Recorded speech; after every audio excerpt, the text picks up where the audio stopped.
Sometimes we parents will come across ads or infomercials for baby and kid-related products that seem silly or kinda useless. If we look back in time, though, when men were men and women were women, and both apparently didn't seem overly concerned with infant or child safety, we can behold some very weird or outstandingly stupid and dangerous inventions. All of these were really real things. Some of them weren't mass-produced or marketed, but all of them will make you shake your head and ask what in all of the unholy hex were they thinking? So let's begin.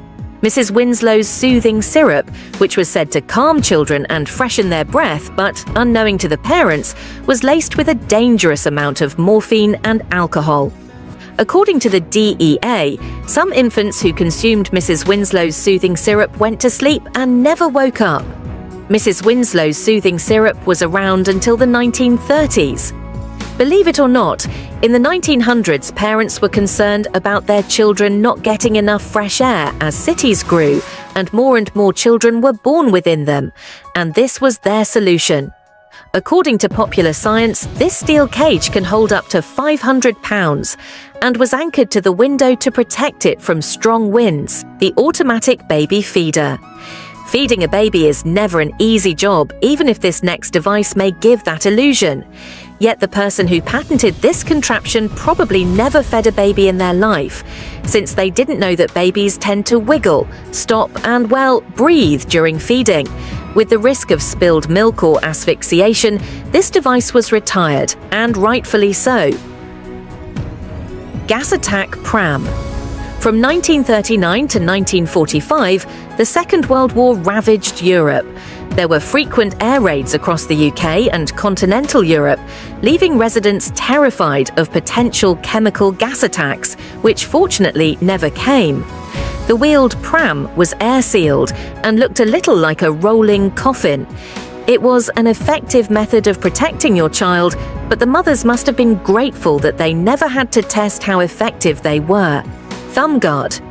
Babies and children have been sucking their thumbs for hundreds, probably thousands of years. And for all that time, their mothers have been telling them to stop. There have been many methods to discourage children from the habit over the years. The most innocent of these include applying a foul-tasting substance to the thumb or simple reward systems. The Baby Alice Thumb Guard, released in 1931, doesn't look so innocent. Baby Patting Machine 1968. Here we have another in-the-crib electrical device, but now it's got a motor. Brilliant. Or not so much. I understand the idea here, automating the soothing pats a parent would normally have to drum out on their baby's back or bum all night long, but that's about where my understanding ends. This baby noise machine that is literally a megaphone pointed directly at the child's face. It had been proven that music in the womb can be helpful to a baby's brain development. But what about this gadget that comes with its own electrical lines to power the speaker attached to baby's carriage? There's no way that this is safe. This carriage should come with a warning: do not use during thunderstorms. Pacifier securing system, a device that hooks around a baby's ears, holding the pacifier in place and preventing the baby from spitting it out.